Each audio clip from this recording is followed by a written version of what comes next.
For my daughter's 8th birthday, my parents sent her a pink dress as a gift.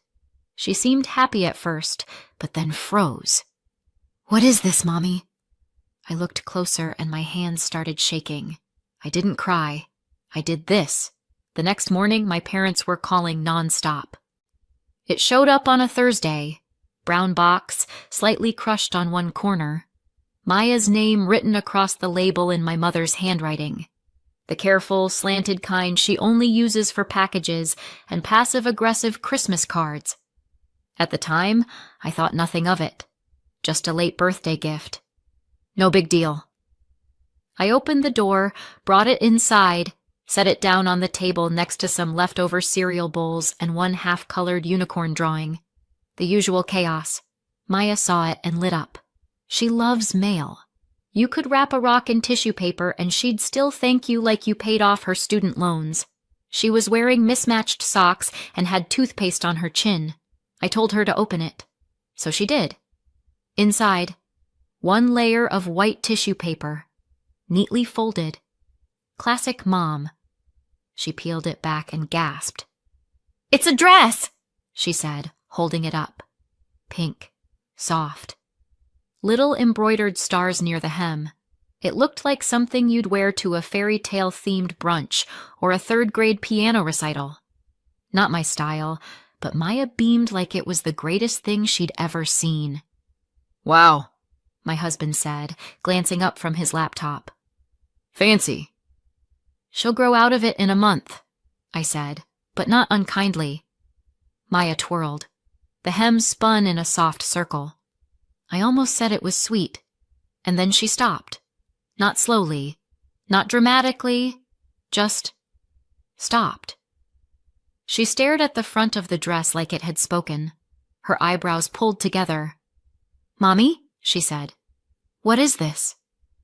I stood up, crossed the room. She turned the dress around so I could see.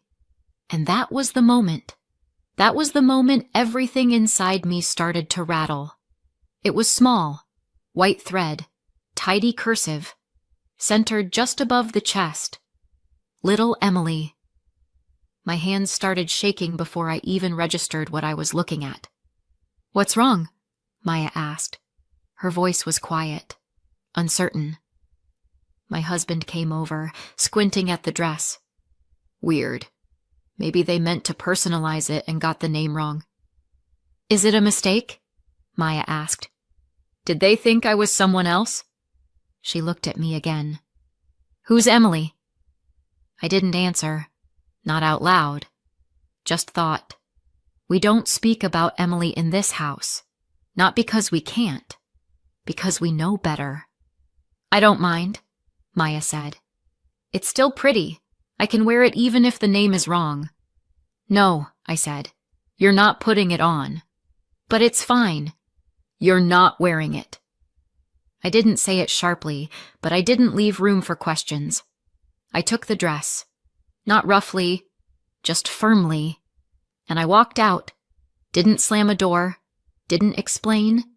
Just walked into the bedroom and shut myself in. I sat on the edge of the bed, dress still in hand. My hands were shaking so hard the fabric rippled. It wasn't the same dress, but it looked exactly like the one I remembered. Same color, same collar, same embroidered stars. They didn't save it. They had it made, and stitched her name onto it like that was normal, like that was kind. My breathing went weird. You know that feeling when your chest feels too small for the air? That. I held it in my lap like it might say something else. Outside the door, silence. Maya didn't follow. She's used to giving me space when I need it. I hate that she's learned that skill so young. I stared at the name. And here's the part I'm supposed to explain. Why it mattered. Why it wrecked me. Why I sat in a room holding a brand new pink dress like it was a live grenade. But I won't explain. Not yet. Because you'd think I was overreacting. You'd think, it's just a name. It's just embroidery. It's just a dress. You'd be wrong. That name changed everything. That dress? That was the line. After this, nothing would be the same. Not between me and my parents. Emily is my sister. But that's just the start of it. Before Maya ever saw that dress, I'd seen it before. Not exactly, but close enough that my hands remembered the shape before my mind did. There was a moment. A room. A celebration. And a dress almost exactly like this one. That's where it started. It wasn't just the name. That was the first thing I noticed, sure. The cursive white embroidery stitched across the front of the dress like a label on something factory sealed. Little Emily. But it wasn't just the name. It was everything else. The fabric, the collar, the length, the stars. I hadn't seen that dress in 20 years, but somehow my body remembered it before my brain did. Like the air shifted. Like it carried something old. They hadn't bought this off a rack. They hadn't stumbled on it by chance. They had it made. Custom. Carefully. Like a memory they wanted to wear again. I sat with it for a long time. Not crying. Not speaking. Just sitting. And at some point, quietly, I thought, this wasn't for Maya. It was for them. Because this wasn't the first time they gave a pink dress to a little girl in the family and acted like it meant something. It was my birthday. I was turning 6. We had company over. Aunts, cousins, neighbors who weren't really friends but showed up anyway because my mother had a gift for guilt invitations. But no one said happy birthday to me, because Emily had just gotten into a dance group, a youth program with a name like Star Steps or Sparkle Academy, something sparkly and big. The celebration wasn't for me. Not really. Emily came out in her pink dress, the original one, spinning like she'd been born with stage lights in her eyes. Everyone clapped. Someone took a photo. My mother beamed like she'd won an award. I stood at the edge of the room holding a juice box. At one point I walked up to her, my mom, and said quietly, "It's my birthday." She didn't look at me when she said it. "Don't make this about you." I remember walking back to the couch and sitting down. I remember thinking, oh. It wasn't the first time Emily outshined me. It was just the first time I realized I would never catch up. She was 2 years older, but the space between us felt endless. She had the kind of charm that made teachers lean in and listen. She could walk into a room and come out with everyone's admiration stuffed into her back pocket. She wasn't cruel. Not exactly. She just absorbed all the light. And the rest of us got used to squinting. I used to copy her handwriting, her posture, her laugh. I thought maybe there was a formula, and if I cracked it, I'd earn the same warmth. But no matter how hard I tried, I never learned how to be golden. Years passed. We grew up. Emily floated through jobs and cities and relationships, always landing just long enough to be admired, never long enough to take root. She didn't disappear. She just moved faster than the rest of us could track. Then she announced she was starting a brand. Not just a store, a brand. It was going to be fashion-forward, ethically sourced, high-impact, low-waste. She had the vocabulary down so well I almost believed she knew what it meant. She showed us a website with mock-ups of handmade pieces and professionally photographed samples.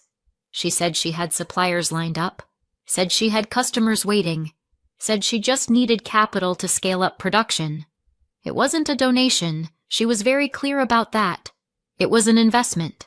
She promised a full return within a year, maybe triple, depending on how quickly the second collection took off. The first payments were small, a few hundred here, 1,000 there. She was careful not to ask for too much too fast. She gave updates, screenshots, what looked like invoices, even buyer messages. Then came bigger asks. She said a boutique in Los Angeles had placed a bulk order and she needed to front the manufacturing costs. Then a showroom in New York. Then some influencer who wanted exclusivity. We believed her. My parents gave what they could. I gave more than I should have. Because she wasn't just my sister. She was the star. And when she shines, we all get a little light. Then one day she stopped replying. There were delays, missed calls, messages that said she was overwhelmed, that she just needed a little more time. Then she went quiet, and the money went with her. At first, we thought something had happened, something serious, some emergency, but nothing ever came. What did come was a letter, short, flat. It said she had moved abroad, that she needed time and space, that she hoped we'd understand. No apology, just that. And slowly, painfully, we began to understand the rest. There was no business, no production, no suppliers, no orders, just a website. And behind it, nothing. She had taken the money, all of it, and spent it. Not on the business, not on materials or manufacturing or marketing. On herself, on travel, on hotels and gifts and God knows what else. She took everything we gave her and vanished. The damage wasn't just financial, it was legal. I started getting calls about accounts I never opened, credit I never used. She'd taken loans in my name, cards, small at first, then larger.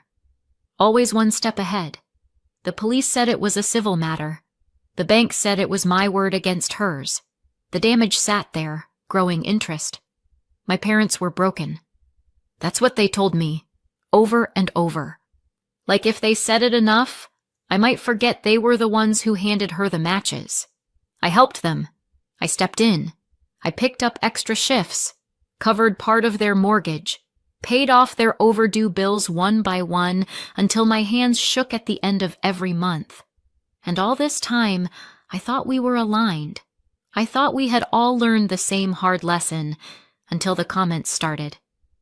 Maya looks just like Emily did at that age. She has her spark. Maybe she'll dance too. At first I thought it was nostalgia. Then the gifts came. The books, the outfits, the soft push toward old familiar shapes, and then came the dress, and everything that followed. I didn't react the way I thought I might. No yelling, no sharp breath, just a stillness that settled in my spine and wouldn't leave. I picked up my phone instead, still sitting on the edge of the bed, dressed beside me like a sleeping ghost. I opened my banking app, then another, each one blinking open like a polite assistant asking what I needed. I canceled the grocery card reloads. I canceled the monthly transfers. I canceled the half payment I'd been making toward their mortgage. Gone. Gone. Gone. It was quiet, mechanical, almost soothing, like deleting old voicemails. I didn't even pause to second guess it. My body was operating on something older than thought. I left the apps open a few moments longer than necessary, just to remind myself it was finally over. Then I stood up, folded the dress, laid it carefully on the desk in the corner, and went to bed. The next morning, I woke up before the sun. Maya was still asleep. My husband was up, making coffee, bleary-eyed but already in his work shirt. "You sure?" he asked when he saw me holding the dress. I nodded. "I won't be long. Can you get her ready for school?" "Of course." He didn't ask anything else. I folded the dress again, this time into a plain brown paper bag, added a handwritten note. 3 short sentences, each one heavier than it looked. "You lost one daughter. I'm the one who stayed. You just never noticed. Don't contact me again. I'm not covering your debts anymore. If you want someone to bail you out, ask Emily." The drive was quiet. Not long, but long enough for me to second guess it. I didn't. Their house looked exactly the same, which felt like a joke I wasn't in on. Same overgrown rosemary bush out front. Same cracked flower pot. Same dent in the garage door from the year Dad tried to back out too fast on New Year's Eve. I got out, walked to the porch, set the bag down. No doorbell, No passive-aggressive knock. Just me, standing there, then walking away. The first call came at 9:42 a.m., then another. By 10 o'clock, I had 6 missed calls and 2 voicemails. By 11 o'clock, I stopped counting. I listened to one of the voicemails just to get a taste. My mother's voice, sharp with disbelief. "What is this? You're returning a birthday gift? What kind of message is that?" Then my father, background grumbling. "And what does she mean, she's not going to pay anymore? What the hell is she talking about?" More calls, more texts, most of them unanswered, some of them unrepeatable. At 12:27, I picked up. I don't know why. Maybe because part of me wanted to hear them say it to my face. Or maybe I wanted to say something back. My mother didn't waste time. "You're being cruel," she snapped. "You're doing this to punish us for something that wasn't even our fault." Really? She fooled all of us. And yet you keep asking me to pay for it. She's your sister. She was your favorite. Don't be petty. That one almost made me laugh. Almost. "We lost her," my mother said, quieter now. "You know that. We lost a daughter. You didn't lose her. She stole everything you gave her and ran. So now you're going to take Maya from us too?" I sat with that. Let it echo a bit. "You don't want Maya," I said. "You want Emily. You're just trying to find her in someone else." "That's not fair." "No," I said. "What's not fair is that I was the one who stayed. I was the one who cleaned up after her. I worked 2 jobs. I sent you money every month, and none of it was ever enough, was it?" "That's not true." "Then name one time you looked at me and didn't see a disappointment." Silence. "Exactly. You're being dramatic. I'm being done." I hung up. Then I blocked the number, deleted all the calendar reminders, rent help, grocery card, transfer for water bill. I opened a blank spreadsheet, named it things that are mine. There wasn't much in it yet, but for once, it was clean. It wasn't peace, but it was mine. I thought it was over, that the worst had already happened. I was wrong. I thought the dress was the turning point, the phone calls, the blocked numbers, the canceled payments. I thought that was it. The fire burned through, damage contained. But there was more coming, the kind of more that doesn't show up until you think it's safe to sit down. The kind that creeps in sideways and makes you realize the floor you were standing on wasn't actually solid. At first it was noise, cousins, aunts, people who hadn't spoken to me in years suddenly finding their voice. "You really cut your parents off? Over a dress? You need to talk to someone. This isn't normal. They're your family." The texts rolled in with the same rhythm, some polite, some self-righteous, some pretending to care.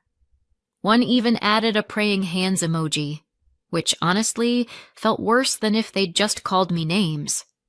I ignored them all. And then came the call I never expected. Unknown number, late afternoon. I was folding laundry and thinking about nothing, which was rare and nice. I almost didn't answer, but I did. "Hey." I froze. I hadn't heard that voice in 5 years, but my body remembered it immediately. "Emily." "I heard you cut them off," she said. No small talk, no apology.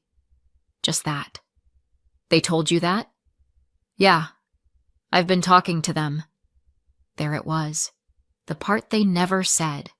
The part I hadn't even thought to ask about. "You've been talking to them this whole time?" "Pretty much." "Where have you been?" She hesitated. "Around."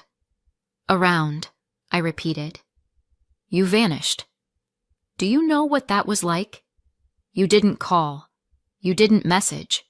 We didn't know if you were even alive. I needed space. You needed money." Silence. I sat down slowly, socks still in my hands.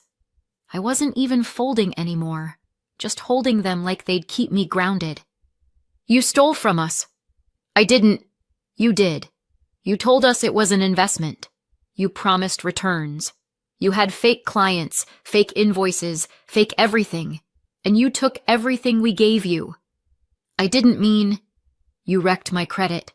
You opened accounts in my name. Do you know what that did to me? I had to work 2 jobs. I couldn't qualify for a mortgage. I had to put everything I wanted on hold so I could pay off what you did. She breathed in sharply, but said nothing. You ruined us, I said, low and flat. And then you disappeared. I didn't know what else to do. Try starting with sorry. They need you, she said suddenly, deflecting like she always did. They're getting older. Things aren't easy. So why don't you help them? Another pause. It's complicated. I can't right now. Things have been tight. You were always the stable one. Was I? You have a job, a home, a family. You're good at this. I stared at the floor. My hands had gone still in my lap. I could hear her breathing on the other end. Controlled, soft, practiced. They don't say it, but they appreciate what you've done, she said. I just thought you should know they're struggling. I already know. Then why cut them off? Because I'm tired. Everyone gets tired, she said, and for a second I thought she might actually sound human. But that doesn't mean you give up. No, I said.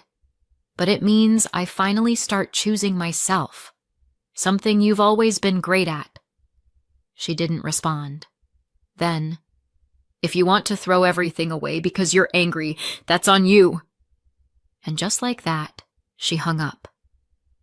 I stared at the phone for a long time. Part of me had still wanted it to be different. Even now. Even after everything. But she hadn't called to reconnect. She'd called to press a button that used to work, and when it didn't work, she hung up, just like she always did when things got hard. The next morning, a knock at the door. It was early. I was making coffee. Maya was getting dressed upstairs. My husband opened the door before I could stop him, and there they were, my parents. My mother held a cake box. My father stood behind her like a statue with tax problems. We just want to talk, she said. We don't want to fight. I didn't invite them in. I didn't even move. I just stood in the kitchen, coffee half poured, arms crossed. You talked to Emily, I said. They didn't deny it. We have. For a while. How long? Since that first year she left.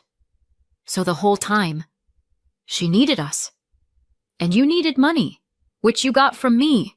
So you used mine to help her. It wasn't like that.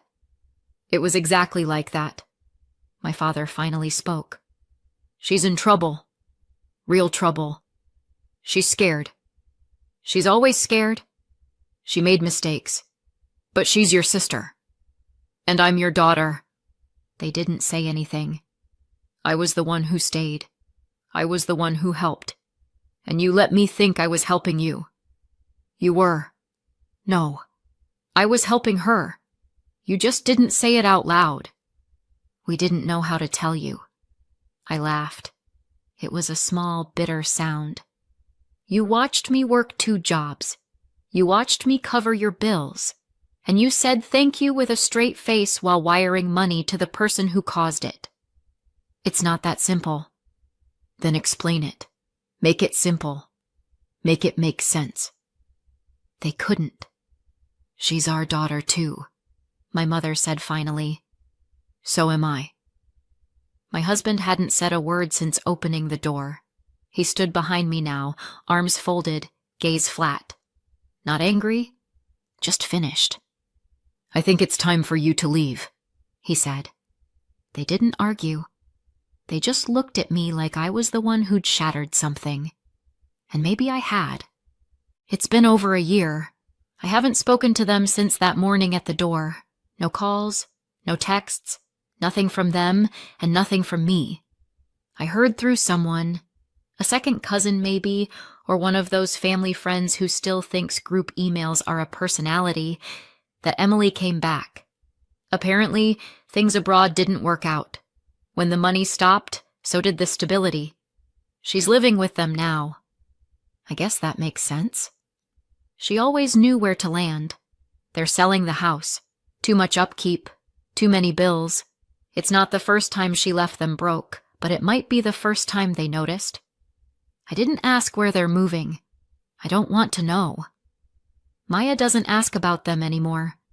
She used to. Little things, like whether Grandma would come to her next recital. But after a while, the questions stopped. Kids know more than we think. Now it's just us. The three of us. We make pancakes on Sundays. Maya plays loud music while she brushes her teeth. My husband fixed the cabinet hinge I'd been ignoring for years. I sleep. Real sleep. The kind where you wake up and feel like you've landed somewhere safe. There's no pink dress in the closet. No comparisons hanging in the air. Just Maya being Maya. Just me, finally being something other than the one who stayed. Was it too much? Was it not enough? Feel free to leave a comment, and don't forget to subscribe.